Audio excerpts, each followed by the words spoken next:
All right, welcome to an anniversary edition of Data Hunt in the Hallway. This is sort of a bonus episode. Believe it or not, our first episode was released, I believe, on June 2nd of 2023. So by the time this goes out, it'll be about a year. And I mean, Daniel and I want to sort of celebrate that. So welcome, Daniel. Good to see you back safely back home in the Netherlands. Yeah, just a quick recap of what we've done so far over the past year. We published 23 episodes. I mean, this is not counting the episode zero, sort of the kickoff episode. So 23 episodes. And then we actually have like three more sort of in queue to go out. So, by the time this goes out, you'll probably have like 25 episodes already. Our episodes are hosted on YouTube and various podcast platforms. So pull some stats. I'm looking at my notes on YouTube.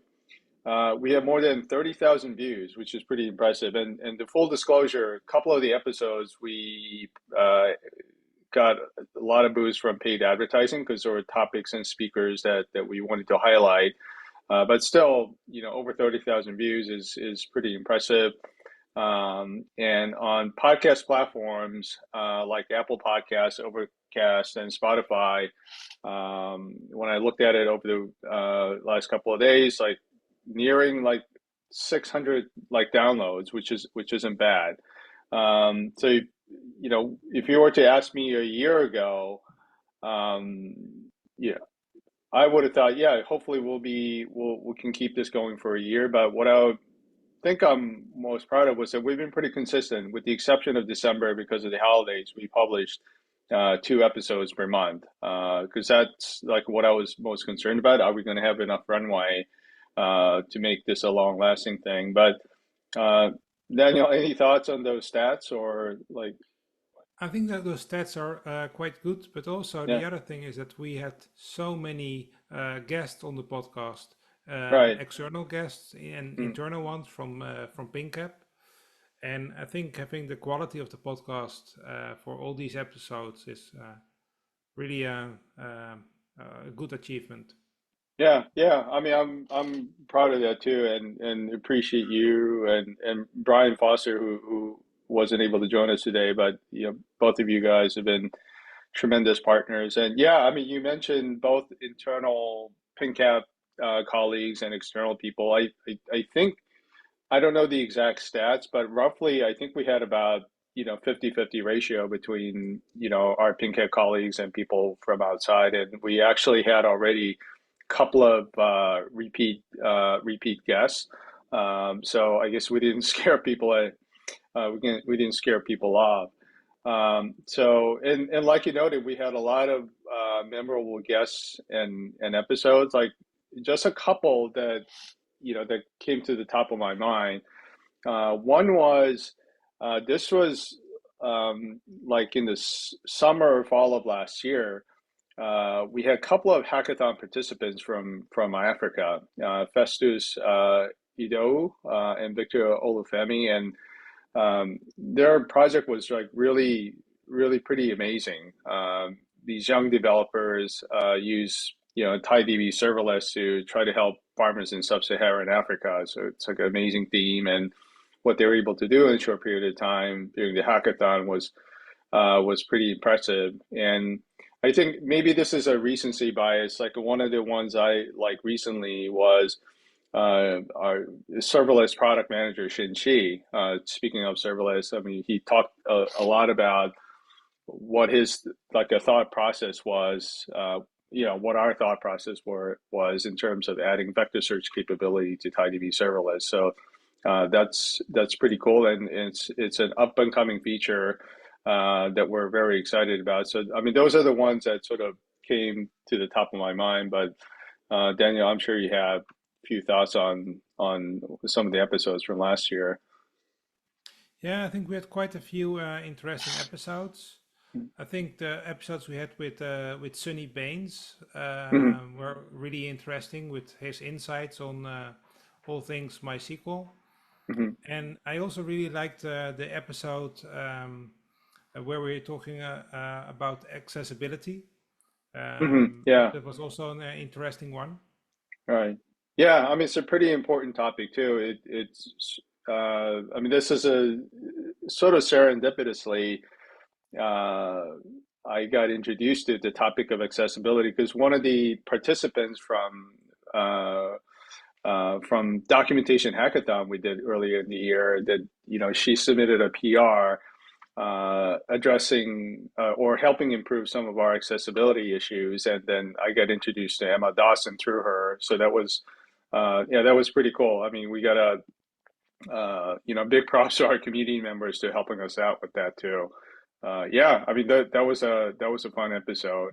And the other thing I actually liked about that episode was that Emma lives in Sweden, and then we usually traditionally ask our guests to tell us about where they live, and I mean, she told us a tradition about kids like dressing up almost like Halloween before Easter. So I thought that was pretty cool. So yeah, I mean, it'd be a fun time to visit Sweden. So. Yeah. I mean, I kind of jumped ahead here. I mean, in terms of what sort of went well, um, you know, I need to do a compilation of this. Like we asked all our guests about where they live, and I think we have a pretty good collection of like the travel tips. I mean, Emma's one Yeah. was one of my favorites, and the other one was, my former coworker from GitLab, Emily Kyle. We had a discussion about getting the most out of events because I mean she does such a wonderful job with open source events. She told us about this lake area in Austin, and I never even heard of it. I've been to Austin a few times for work, and I was surprised when I looked it up on the map later on that it's like very close to downtown. It's a great watering hole for people to go to cool themselves in Austin. So yeah, some of the travel tips have been amazing. Like I don't know if there are other ones that's memorable to you, Daniel, but Ooh, yeah, not really anyone in specific, but it's always yeah, like quite surprising, but because those are the things that you don't. It's never the like really big touristy things. It's always like right, something small, something only locals know about, right, and right, um, I think that's a really great thing. It tells yeah, you both something about the city and about the person. yeah. That's true. I think you mentioned Sonny's like episode when we talked about MySQL. What he told us about was I think it was his favorite bakery in his neighborhood. So definitely want to check that out next time I'm in that area. So yeah, I mean, if nothing else, if you don't want to hear about open source or technology or database, just listen to the last 3 minutes of our episode, and you'll get good travel tips, like where to get good barbecue. And I think Poland was another one. We had a guest from there. It's like such unexpected thing. I never even thought that there are good places to get good meat in Poland. So that was good. So yeah, and um, finally, I guess we can talk about what we want to what we want to plan for in the future. And you and I, along with Brian, we had a sort of an internal discussion on sort of reviewing where we are and where we want to go. And one of the things we had. I mean, you mentioned improving accessibility, and I think we had other guests that sort of talked about using data for social good. There's an episode up and coming regarding citizen science that's probably going to come out in a few weeks.